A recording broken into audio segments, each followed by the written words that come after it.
Hey, listen up. You know the six most dangerous words in the English language? Hey, can I run something by you real quick? That sentence has never once meant real quick, not once. Not in the history of work, in the history of the English language. That sentence means I have a problem, I don't want to own it, and I've decided it's yours. So, real quick is how they season, like putting hot sauce on something expired. The hot sauce doesn't make it fresh, just makes it easier to swallow. And if you're the kind of person who hears that sentence 10 times a day, 15 times a day, if possible, find you in the break room, in the parking lot, on your lunch, on your way to the bathroom, this episode is about you. And what's quietly happening to you that nobody's talking about. Guess what? We're going to talk about it. Because last episode, I promised we'd discuss it. While the most dependable people burn out first, and why the system is designed that way on purpose. Let's do that.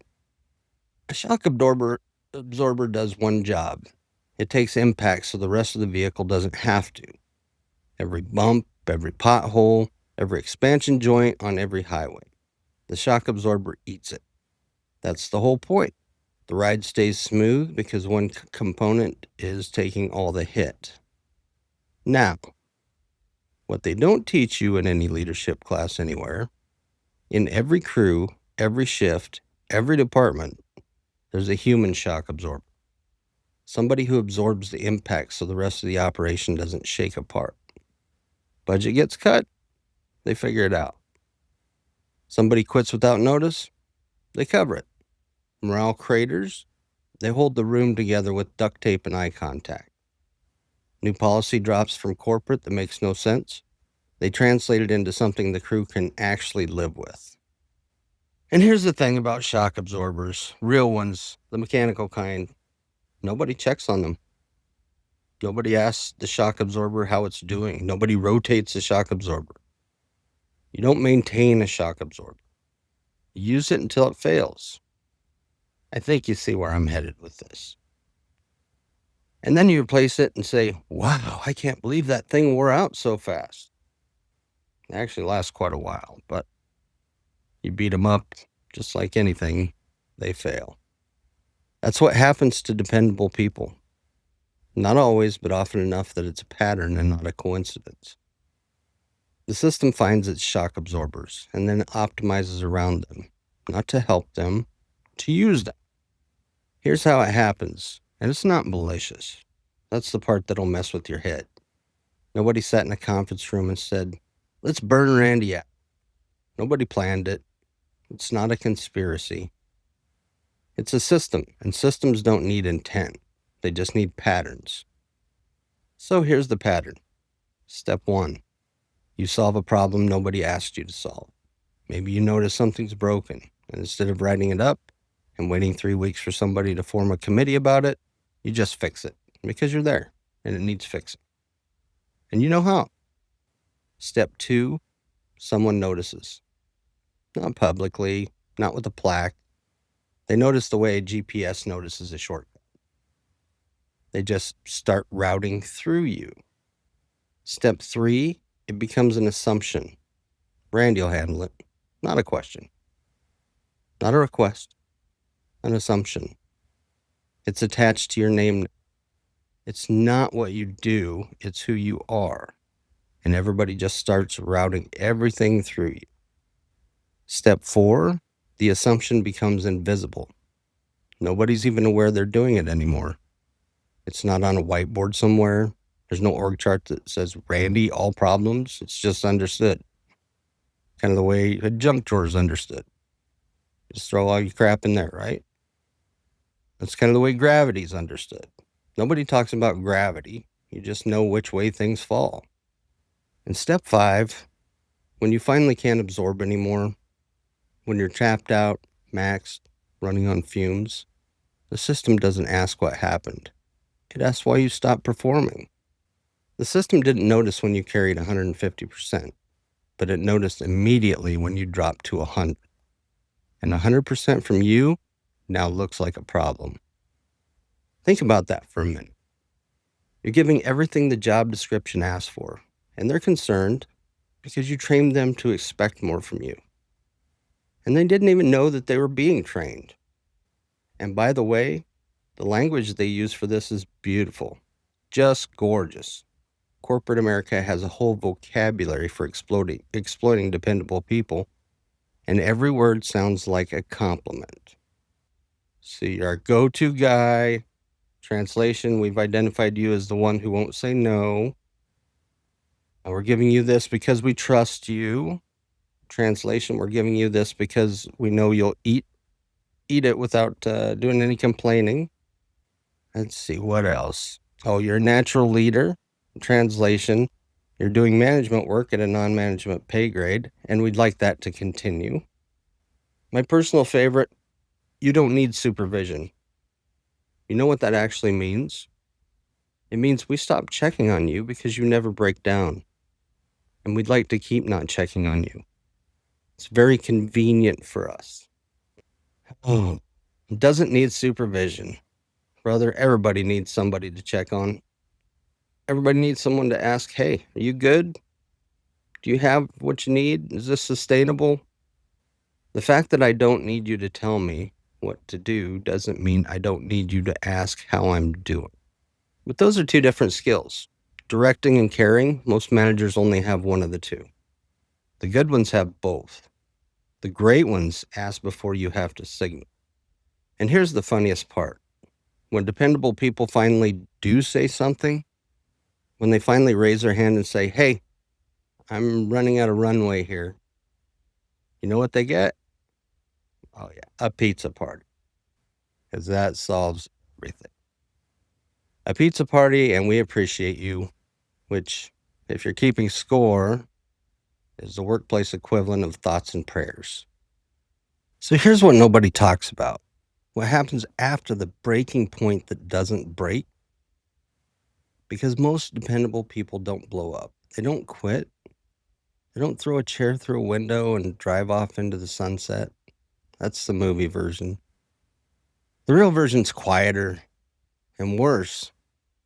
The real version is you resenting the thing that used to give you pride. I know this because I lived it for years. It didn't come from the workload. Hell, I can handle the workload. I've always been able to handle workload. Put more on the pile, I'll figure it out. That's not what broke me. What I think broke me is the assumption. Every time something broke, it was just assumed I'd absorb it. Every time morale dipped, every time the budget got tighter, every time someone above me needed a problem to disappear before the next conference call, nobody asked if I had margin. Nobody asked if I had capacity. Nobody asked if this was the one that would tip the scale. Because asking would mean admitting the scale exists, and the system doesn't want to admit that. Because if the scale exists, somebody has to manage it. And managing it costs money and attention they'd rather spend elsewhere. So, they didn't ask, and I didn't tell, and the resentment didn't arrive like a storm. It arrived like rust. Slow, quiet, one molecule at a time, until the thing that used to be strong just isn't anymore. I remember the exact meeting where I knew it was gone. It's a budget review. They cut 3 heads off of a crew that was already drowning. 3 people, real people. People I'd trained, people I'd hired, people who trusted that somebody in the room would fight for them. And I just nodded. I sat there and I nodded. Like it was a weather report, like somebody told me it was going to rain Tuesday. Old me would have fought. Old me would have had the spreadsheet ready, would have walked into that room with 3 reasons to keep every one of them and a contingency plan for the budget shortfall. Old me would have been a pain in the ass about it. That day, I just nodded. And I went back to my desk, and I didn't feel anything. That's when I knew. I stopped protecting people the way that I used to. The discretionary effort, the stuff that's not in the job description but makes a difference between a crew that functions and a crew that thrives, I pulled it back. Not to punish anyone, not even consciously. I just stopped extending. Stop going to bat for folks behind closed doors when it might cost me something. Stop giving the extra 30 minutes at the end of the shift to make sure the crew walked into something clean. I was still performing, still delivering. If you looked at the numbers, everything was fine. But the soul of the work was gone. And I was the one who knew. Probably the only one who knew, to be honest. And that's the thing people get wrong about burnout. They think burnout's when you can't get out of bed, when you can't function, when you fall apart. That's collapse. That's the end stage. Burnout happened way before that. Burnout's when the caring stops. When you're still showing up, still clocking in, still answering the phone at 11 p.m. But something behind your eyes has gone quiet. You're not angry anymore. That's the tell. Anger means you still care about the outcome. Anger means there's still a version of you that believes it should be different. When the anger leaves and gets replaced by nothing, that's when you're in trouble. And here's what I need you to hear, because this is the thing that nobody says. That is not weakness. That is not laziness. That's not bad attitude. What it is overextension. Simple as that. It's a shock absorber that's been running without maintenance for so long that it stopped absorbing. Not because it's defective, because nobody checked on it. Nobody topped off the fluid. Nobody asked, hey, still got travel in there? And the system will call that a performance issue. The system will write that up. The system will sit you down and say, we've noticed a change in your engagement. Yeah, so have I. You just noticed it a year late. So if you're watching this and you recognized yourself in what I just described, I'm not going to tell you to set boundaries. I'm not going to tell you to have a conversation with your boss. I'm not going to hand you a framework or a worksheet or 5 bullet points for managing up. Because you've heard all that bullshit. And none of it touches the actual problem. The actual problem is that your identity got fused to your usefulness. Somewhere along the way, I'm the person who handled it, stopped being something you did, and became something you are. And now you can't separate the two, because if you stop absorbing, if you stop being the shock absorber, who the hell are you? That's the real question. Not how do I set boundaries, but who am I if I'm not the dependable one? I don't have the answer yet. I'm still working on it, but I know the question matters. And I know that most people never ask it because they're too busy absorbing, whatever comes next. Here's what I do know. Being dependable is not the same thing as being disposable. And the line between them is thinner than you think. Steel still fatigues, even the good stuff, even the stuff they build bridges out of. Put enough cycles on it, and it'll crack in place nobody was watching. Nobody's going to guard that line for you.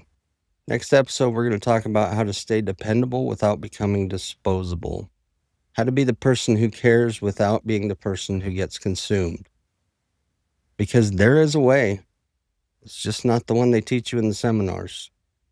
If you're the shock absorber in your crew, in your family, in your shift, in your life, and nobody's asked you lately if you've got any travel left, I'm asking. That's hard to have philosophy. See you next time.